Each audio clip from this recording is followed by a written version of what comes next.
Bote na bino nyonso balandi ya Global Construction TV oyo ezali émission na bino construire na souhaiter bino le bienvenu. Donc kaka boyebi émission oyo yango ndelakisaka bino misala ya Global Construction et Ingénierie lelo toye lisusu na commune ya Mongafula na quartier sans fil pour na kolakisa bino continuité ya ba travaux ya chantier au place tozali to rappeler bino ke tozala awa mukolo ya traçage ba étape nyonso tolakisa bino clôture bomona ba image bandeko balanda biso ne bandeli bamona ba image ndenge nini elekaki fondation ndenge salimaki lelo to comme une étape ya kokule dalle pour na partie ya likolo nde bozomona ambiance na sima na ngai bandeko ba électricien bazo installer déjà ba singa courant plomber pazawana a installer ba tuyauterie bandeko pe ba ferrailleur bazo taper ma benedeng bozomona bandeko oyo pe ba kokule dalle bazo installer déjà bétonnière na sima na ngai bozomona déjà ambiance dans quelques minutes tozo banda ensemble na ingénieur eliki tout nde to ko tuna ye mituna pour pesa biso ba détail ndenge nini musala ezo salema.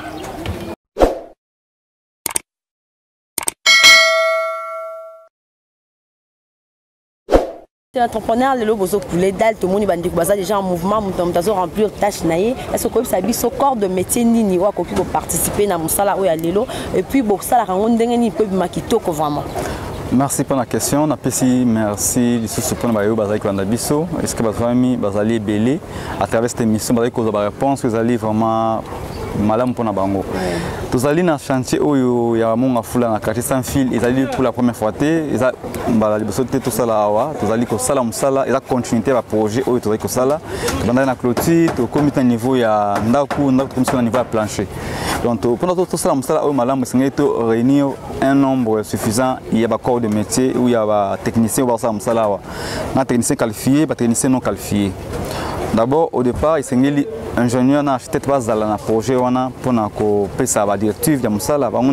L'architecte, le concepteur, l'ingénieur qui dirige le ministère sur le terrain, qui dimensionner l'ouvrage. Maintenant, pour que tout ça, la plancher, tout coulé dans l'angle, il y a d'abord que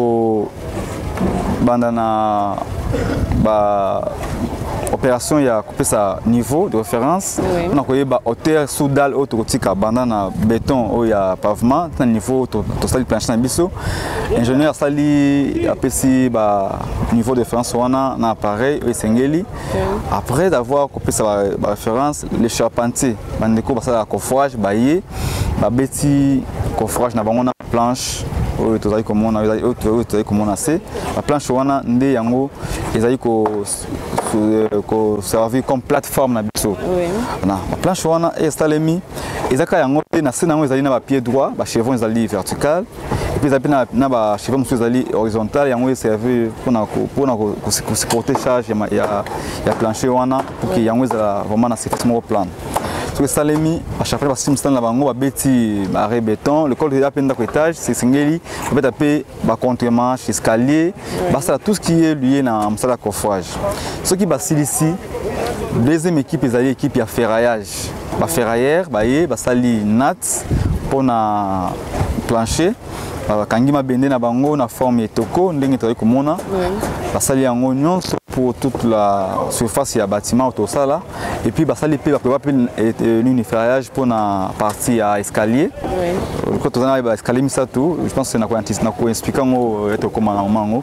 Donc basali ferraillage il y a tout ce qui est lié na musala ya ferraillage, pour noyer au place où qui fait ça les basali pe yango. Et puis basali ici yango pour ça la ferraillage. Deuxième équipe, troisième équipe, il y a des électriciens. Ils ont installé ou l'encastrement et fil électrique. Quand il est flexible, on a collecté un courant. Et si on se les cas, on peut voir la lumière, il y a un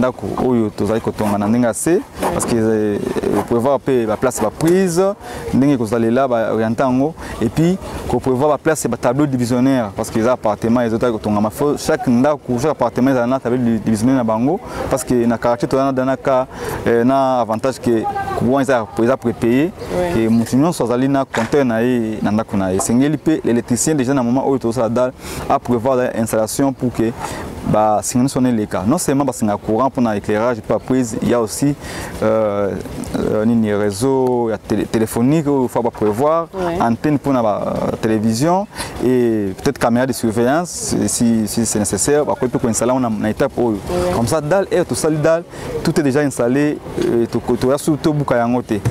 Maintenant en dehors il y a l'électricien, il y a aussi les plombiers où ils allaient toujours na kati ya ba technicien parce que va toujours na domaine oyo pour que dans les salles madame singa yé pa alexa ba tuyauterie na yé pour que place singa qui côté tuyauterie pour na toilette douche et ou de cuisine yé pa alexa tuyauterie on a déjà ils en place pour que et beaucoup les dalles déjà tout est déjà bien préparé.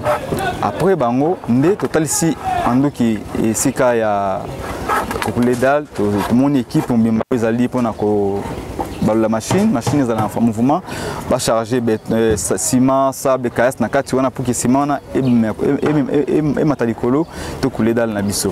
Donc il y a une équipe aussi là-bas, ils ont des techniciens on va comme ça là côté machine, il y a aussi des techniciens non qualifiés, bah ça là côté il y a mélanger sable na caisse tout en respectant les dosages bien entendu.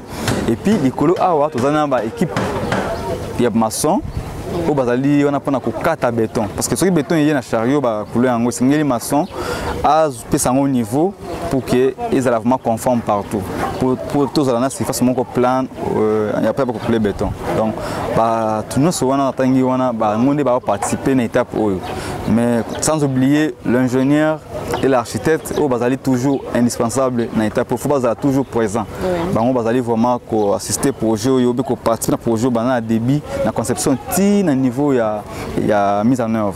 Donc l'ingénieur azali wana et tous ingénieur Thierry azali kaka na chantier awa je pense parce que comme on a eu azakuna na suka et puis tous ingénieur Yannick ingénieur Jimmy tous sont sur ce chantier pour rien que pour la suivi ça la suivi ya msala oyo ndenge ni stade message na lolenge sengeli. Nous avons aussi l'architecte Glody qui est présent bango non so bazali ko landela msala oyo ça na ndenge ya malamu. Donc ce sont les gens ou les équipes bazali vraiment souhaiter bazali na chantier na moment oyo. C'est l'entrepreneur qui peut biso ba corps de métier expliquer biso corps de métier tel la ça la bouille mais peut biso ba matériaux au besoin na besoin te pour na les dalles. Merci déjà dans le bas qui n'a le but que les charpentiers ont besoin de planches pour former une plateforme aux alliés du Colonamo. Et puis ils ont besoin de chevron 7 carrés pour servir de puits, papier droit. Et puis ils ont besoin de chevron 5 carrés pour servir de rail. Et on a locaux matériaux charpentiers ont besoin de et puis en plus ils ont besoin de clous. C'était pour l'assemblage nango. En dehors des matériaux liés à coffrage, nous avons besoin aussi de barres de fer. Il y a des dimensions, des diamètres où ils allaient commander pour la dalle na biso. Et puis ce qui barre de fer de sombi, nous avons besoin de fil de recuit. La fil de recuit tout ça pour quand nat na biso, on a besoin de fil de recuit et puis en plus de cela, ce qui nat et salami déjà, tout comme on a besoin de matériaux ciment, sable, caillasse pour un mélange et puis maille pour que le mélange on installe ma malam. Na l'électricien, on a besoin de fil électrique, flexible pour passer l'encastrement de ma malam. Et na profiter pour souligner que en dehors il y a courant où tu peux installer na ndaku etali prise peut lampe, point lumineux. Les alliés peuvent prévoir un câble d'alimentation. Ils permettent que nos courants et SNEL et côté na parcelle, ils ont déjà la possibilité d'orienter en haut qui est dans la logette et puis pas visionnaire. Donc, tout les câbles moko na dal na biso monene besoin monde sama électrique. On les alliés câbles d'alimentation to utiliser pour que to installer courant na kati ya lupango. Donc, ce qui est commis pour se connecter dans le réseau SNEL. Donc, câble to utiliser ça wana besoin comme on a monene wana ils ont flexible monene pour que yango ils la connecter directement dans le réseau SNEL. Donc, dans matériaux tu as besoin il y a tuyau, la PVC, il y a 63 na 110 na ba coude et puis c'est soit sur single pour que les plombiers à ça la installation naïe encastrement naïe na dalle sans inquiétude. Donc matériaux tu as besoin yango wana nde na tangi. Donc côté Abdal, nous prenons béton, nous avons besoin d'un mélange, même si c'est un mélange ciment, sable, caillasse, maïs, na quantité suffisante pour que nous soyons installés un peu comme ça. Généralement, parmi les matériaux, tangi ezala avant beaucoup les dalles lobby pe maïs pe fo ezala zelo ezala ciment ezala caillasse pe ezala. Mais awo etali caillasse na ba zelo na ba maïs et tout, bo estimera non ndenge nini la quantité. Oui, merci pour la question. Déjà, avant de signer le contrat qu'il y a un biseau ou le maître de voyage, déjà, ça a déjà évaluation et projet. Pendant la fondation, nous avons évalué les travaux. C'est le travail d'un ingénieur. L'ingénieur, nous avons l'évaluation, il y a dimensionner l'ouvrage, l'ouvrage de ça, il y a capacité, il y a importance, et quels sont les matériaux qu'il faut mettre en place pour que nous soyons installés.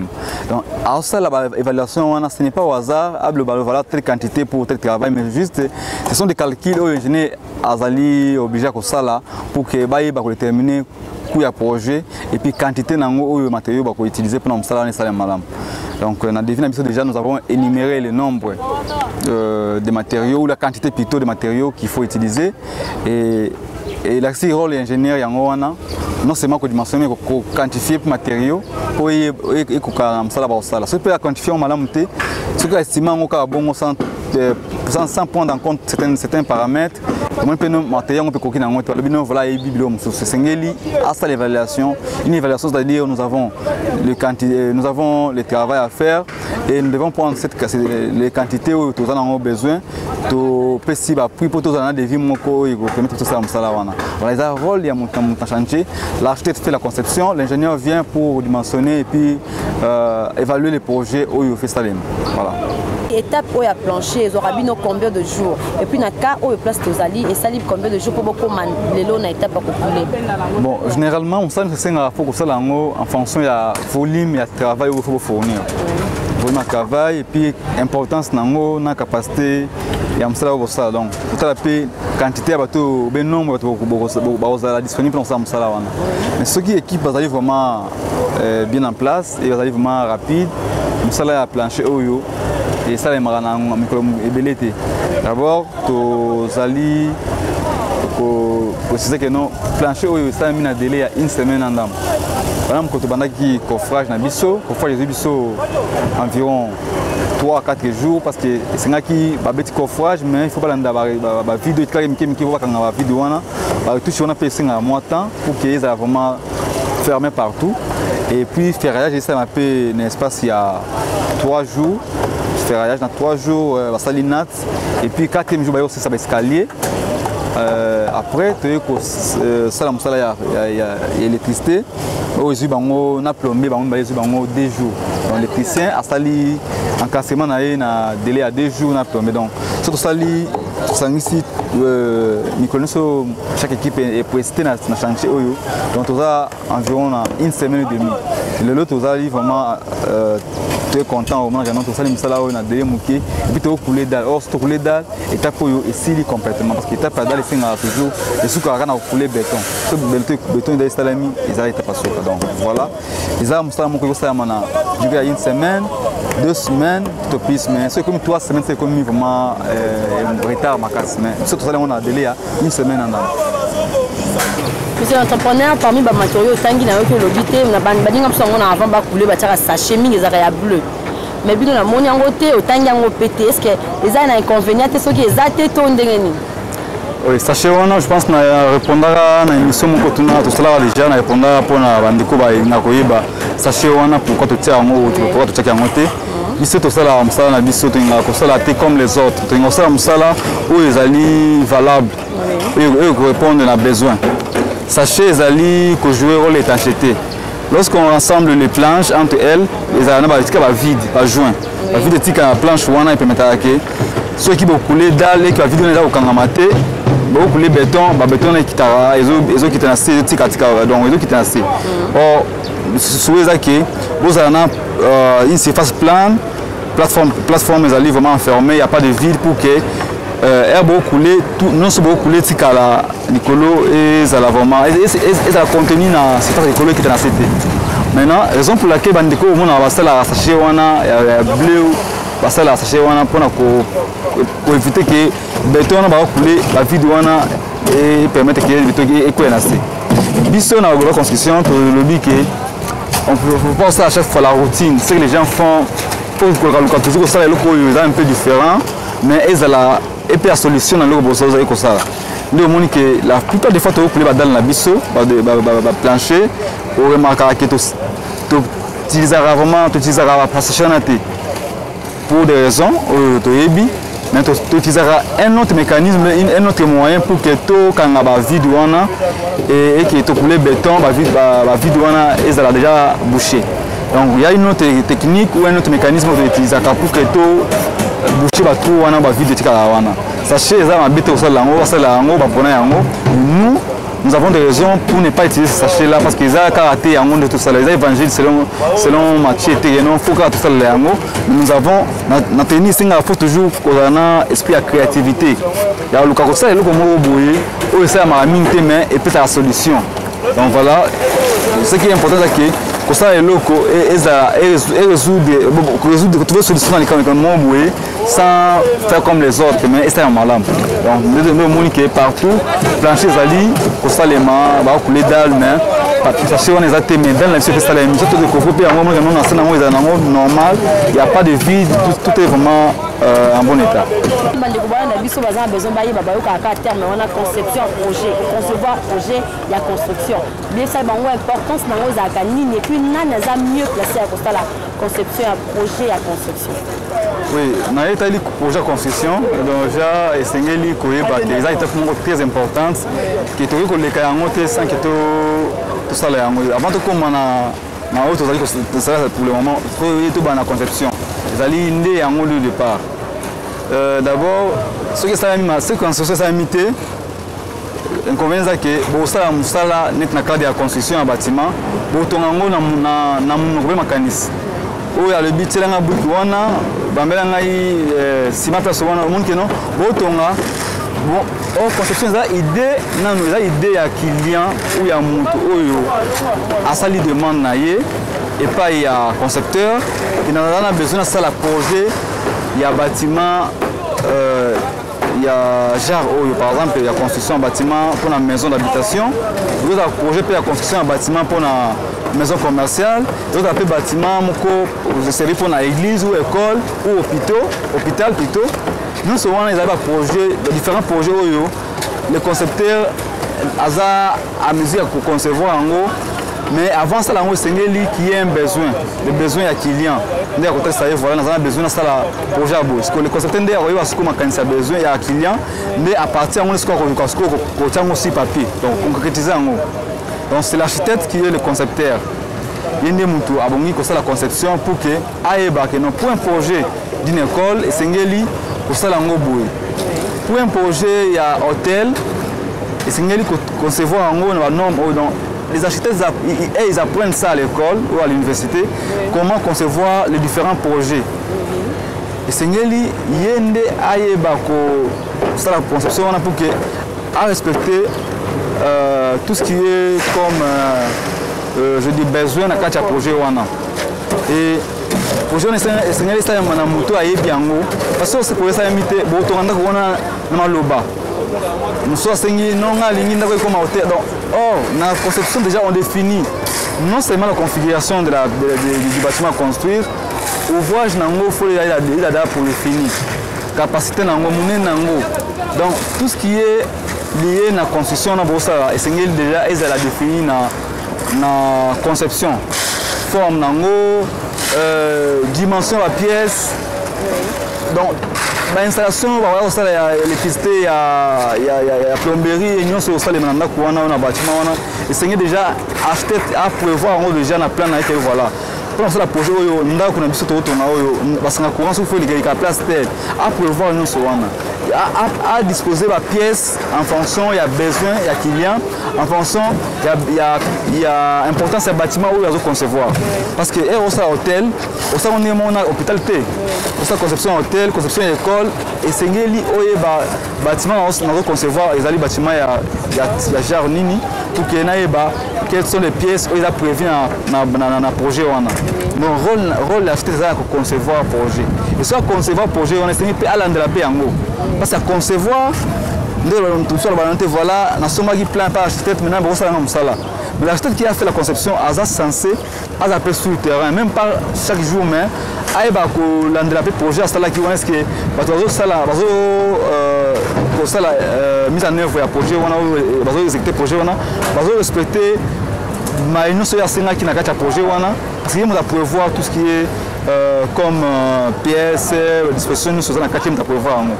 Donc, c'est un peu pour que et na suka nango projet wana ebimandenge sengeli so tali malamu ke na projet tozali kosala wa nazanga moko te nga naza entrepreneur bien naza ingénieur au départ naza ingénieur Thierry sika ye wana kuna ingénieur Thierry aza moko ya collaborateur et puis aza d'abord pour assurer pe suivi à chantier na contrôle donc pe ingénieur Jimmy na si aza kuna suka wala ti elamba ya orange na casque pembe ingénieur Jimmy yende mzaza permanent chantier oyo le suivi à chantier yo mzazo asiyango et l'architecte yangi wana pe kuna lati choisi la couleur verte na casque ya pembe l'architecte est là c'est lui qui a fait la conception du projet aza kolandela yango vous voyez que non musala ko salema na ba norme na suka nango pe et bien malam parce que chacun a mis la main dans la pâte pour que musala obi malam donc chacun fait son travail na moment où sengeli le concepteur a fait son travail il a fait la conception mais na demande à client. Mais c'est l'entrepreneur autant qu'il a sur la matériel le la planche fausse là ba bende ko za to moni yango pe na moni ba mabaya musu ba baxi likolo ya ba planche wana o ba tiaki pona ko couler l'importance na ko mezani. Oui, merci pour la question et permettez-moi d'expliquer notre opinion. Voilà la biso que to expliquer dans le début que nous sommes en train de travailler sur un projet il y a un appartement ils a duplex. Oui. Appartement ils a un étage R+1. Ils ont trois appartements différents. Oui. Mais chaque appartement ils ont la même configuration. Oui. Mais la différence c'est qu'il y a que nous décalé chaque appartement au niveau par rapport à la configuration en terrain. La fondation que nous avons faite au niveau, il y a rez-de-chaussée avant de le bâtiment à Bisso. La fondation qui est toujours en gradin. Nous avons un décalage. Ce sont des gradins, nous expliqué dans l'émission autour du paquet. Les gradins, on a une fondation, autour de la fondation. Et ça a arrêté, mais c'est là en fonction de la configuration où nous avons un terrain à Bisso. Donc, tout ça, la fondation en forme de pente, tout ça, on a décalage, on a poteau épuisé pente. De la même façon, peut-être ça pour la dalle na biso plancher. Donc chaque appartement a un niveau qui est différent des autres appartements. Donc il y a un hauteur moko, il y a sous dalle na hauteur moko, mais niveau nango, il y a plateforme nango, il y a un décalage. Donc par appartement les bossos na débit kuna escala machine ezali, appartement ezali yango eza na niveau moko likolo parce qu'ils ont entrée. To bani appartement on est dans un appartement to kiti. Après, tu communes à trois appartements pour te quitter. Donc, tu as toujours un décalage pour éviter que tu aies vraiment d'un côté la quantité de matériaux et belé par rapport à côté. Donc, tu as un décalage pour épuiser pente et puis pour maintenir une forme un peu régulière, mais chaque appartement est respecté la forme dans le niveau. Donc voilà, la pente, on est servi pour que quand tu as la pente, bandeko bazoya na bétoni na chariot wana esengeli batambusango na surface moko za plan mais or le côté en bas décalage tu peux voir ba planche wana pour te mettre bango ba rouler dessus pour commencer à se si on appelle le planche wana te ils a pas les chariot wana na likolo ya planche na biso parce que tu as pas décalage donc ça li maele wana donc ils a maele moko je veux dire ils a artisanal hein ça dit vraiment c'est ils a création na biso mais ce qu'ils a fait na mboka mususu ba mindele surtout bango bazana matériel et ben équipement sengeli ba ko saper mécanisme sous biso avec les moyens de bord tout ça qu'on utiliser tout ça là oyo to ko ça là pour que to comme à mesure à que ça résultat oyo to ko le carton soit parce que to couler partie au AC to na ba na biso wana après automatique donc que surtout na appartement sous kana ouais à début kito to ça na monter to na ba non so to couler en puis to c'est to ko to bani couler na appartement ya sous ka ouais na C de to banda na appartement C to na ngo malé petit na comme appartement sous ka ba to bani couler na appartement ya sous ka ouais na C mais à partir de on est trouvé aussi ça na oyo iska machine ezali pour to clôturer musala ya date donc dirais ya musala oyo to ko estimer environ 1h30 parce qu'ils allaient constamment dans ma côté mais c'est ma machine et le coup la bétonnière ils allaient fonctionner normalement et ils ont ça béton déjà ils mis dans un mélange les dosages aussi respectés parce que et ça maté carbongo de to baki to na mai kayas sable ciment le mélange est là seulement pour que na suka na ngoto na mélange moko est homogène donc moyen to différencier les consistances exactes donc ça mélange un biso de là c'est vraiment déjà bien fait tout pour les béton un biso tina suka et ici là to clôturer et to là moment convenu pour te ya ko décoffrer to longola mabaya na biso oyo parce que dans mabaya to benga ngo usage unique donc on va voir les coffrages des que non tout ça lango autant de fois non tout ça lango boué après on aussi ça couler dalle surtout de coffrer ngo et commis déjà à Koboaka mais ce que c'est la petite qui utilise un coffrage métallique on utilise ngo plusieurs le coffrage ils ont en bois et puis bois dur mais bois de coffrage ils sont on ça la une fois et puis bo tiango de côté donc on ça lango après tu caractère ngo voilà. Général Lina yo que le biso sous duplex mais tu expliques déjà bandeko balanda biso na la fois passée mais bandeko balanda biso pour na mbala liboso ba yo ki mo duplex wana mais quand peut expliquer ba on va comprendre on malamu puis yo biso na sekuna ba na kati à chaque appartement to retrouver ma pièce ni. Merci pour la question déjà bandeko bazalaka régulier bazala vraiment fidèle na chaîne na biso balanda biso to expliquer plusieurs fois que duplex et na kana biso zali que nous avons des appartements où ils allaient na c'est aux allés na partie jour na partie service et kana même ndako wana likolo nous avons des chambres où ils allaient likolo donc tout ça même famille ils en assez et on peut les occuper par les colos dans même appartement et dans cette zone trouver ma pièce où ils ont un salon séjour cuisine terrasse service en terrasse séjour et puis tout ça dans cage escalier pour monter en hauteur tu peux voir un peu toilette mon visiter dans ces cage escalier maintenant en hauteur parce que vous allez les colos chaque appartement ils ont deux chambres deux salles de bain dans le coin ils ont pour un dressing dans bango et puis tu as un balcon où tu peux voir pour la licolo. Donc licolo tu as une partie lui, la chambre sanitaire, balcon et puis dressing pour chaque famille. Donc appartement nous sommes et ça a mis le ligne moko. Donc nous avons reproduit la même configuration, le même nombre de pièces dans chaque appartement avec les mêmes dimensions. Donc on peut retrouver notre premier appartement et on peut retrouver notre deuxième appartement et puis on peut retrouver notre troisième appartement. Donc ça dans le sens où on a composition ya appartement na biso estalemi na ndenge wana ezaka na demande ya client so ka o client senga biso pour que tous la musique correspond à besoin na ye. Monsieur l'entrepreneur na yo que le bibi no bosala kaka oyo eza besoin ya client est-ce que na parce que uzali na misala ndenge zo salima client oyo apesa kibino marché oyo aza satisfait na ndenge azo mona misala ndenge zo salima. Oui, déjà, on a profité de la même occasion de saluer Kylian Abissé Zali. Et Zali, c'est mon pays qui est au Bandagina et la clôture. Les Toloba qui déjà l'équipe dans l'émission de Salaki. Clôture, après, tu as comme un projet bâtiment. Déjà, ça témoigne une certaine confiance que tu as sali clôture, tu as un projet bâtiment. Le bâtiment, on peut ils ont débuté mes arts qui est déjà dans l'étape déjà très avancée. Déjà, ça montre que confiance est allée, tu gagnes déjà. Et il y a un satisfait dans les résultats de ça. Quand vous collaborez, c'est sûr que ça tout c'est toujours que vous allez vraiment pour que tout évolue madame. Donc nous aussi nous évoluons comme ça dans le biseau. Le capé toujours tracer une recommandation pour travailler pour que ça résultat au Sénégal. On sait toujours monter ça dans de bonnes conditions. Si on ça dans la condition madame monter Sénégal peut ça plaisir madame monter donc biseau le quoi tout ça dans de bonnes conditions, tout ça vraiment motivé dans ça dans biseau tout ça là et puis on a toujours une bonne relation avec client dans biseau. Nous avons un résultat si vous avez raté deux personnes qui marchent ensemble, c'est pas quand ils passent. Ingénieur Eli Global Construction et Ingénierie est implanté à Kinshasa. La plupart des chantiers na bino les ont évolué car à la capitale. Mais na ka ondeko asombi terrain na province, exemple la ville de Lubumbashi, a besoin global de construction de ces misala. Est-ce qu'il y a possibilité d'ali?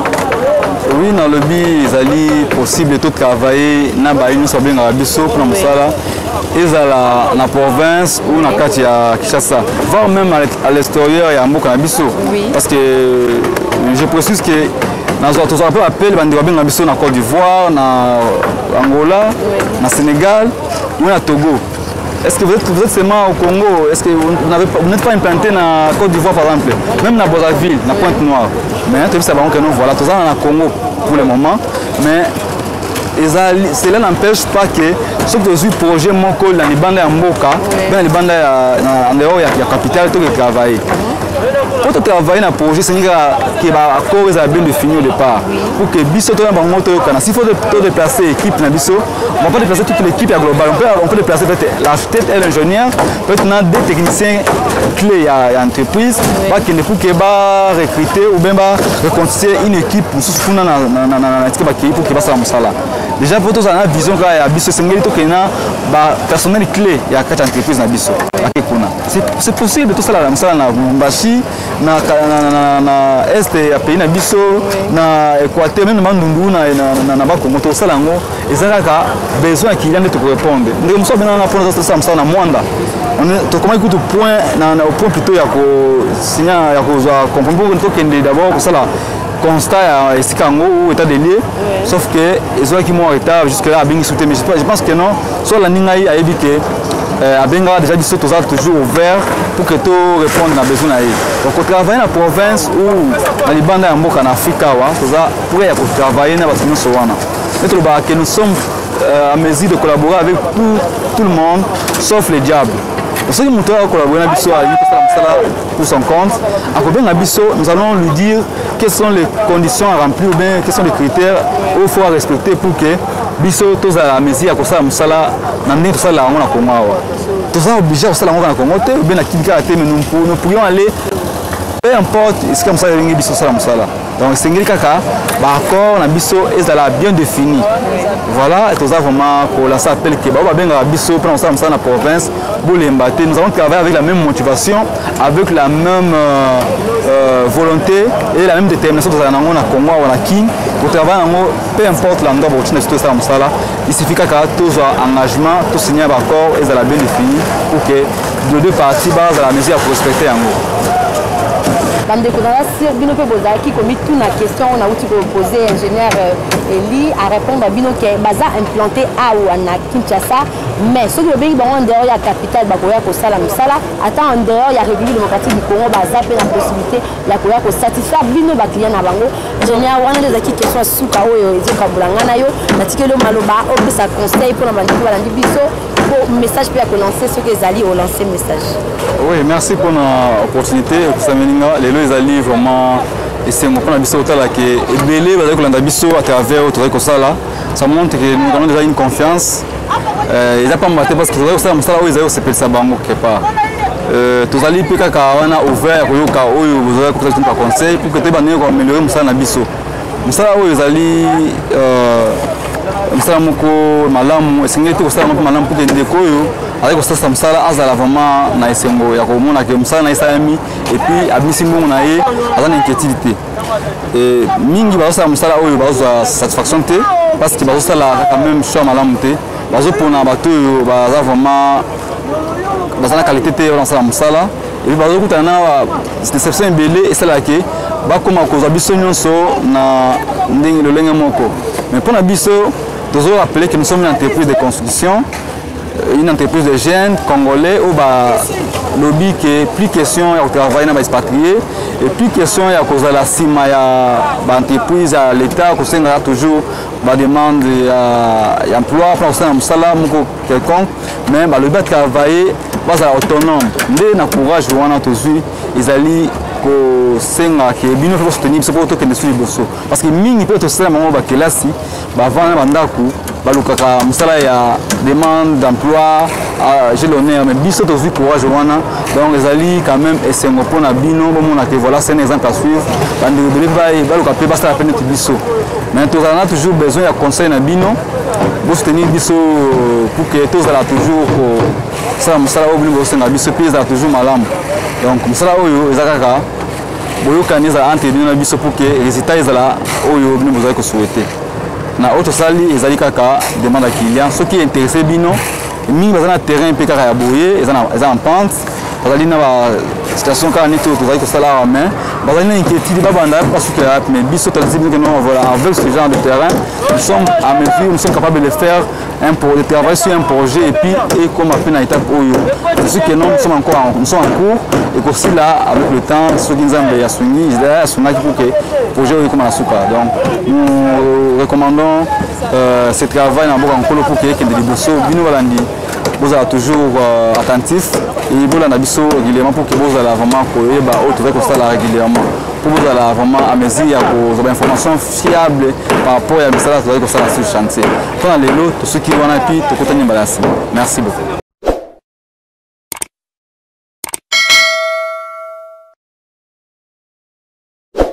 Émission na bino o bolingaka mingi komi na suka ngai Glody Kinshar nazaki na esengo ko présenter yango pona bino na rappeler bino que tozalaki na commune ya Mongafula na quartier sans fil pona kolakisa bino évolution ya ba travaux lelo ezalaki bongo étape ya coulage ya dalle pona partie ya likolo bongo bomoni ndenge nini elekanaki pe boyoki ba réponse na bino o bobandaki kozela pa ingénieur eliki tout la pesi bino yango bo continuer ko commenter pe ko tindela biso ba préoccupation na bino to pe ba proposition na bino to koyamba ngo maboko polele ngai na bino to mona ni balasima. Au revoir.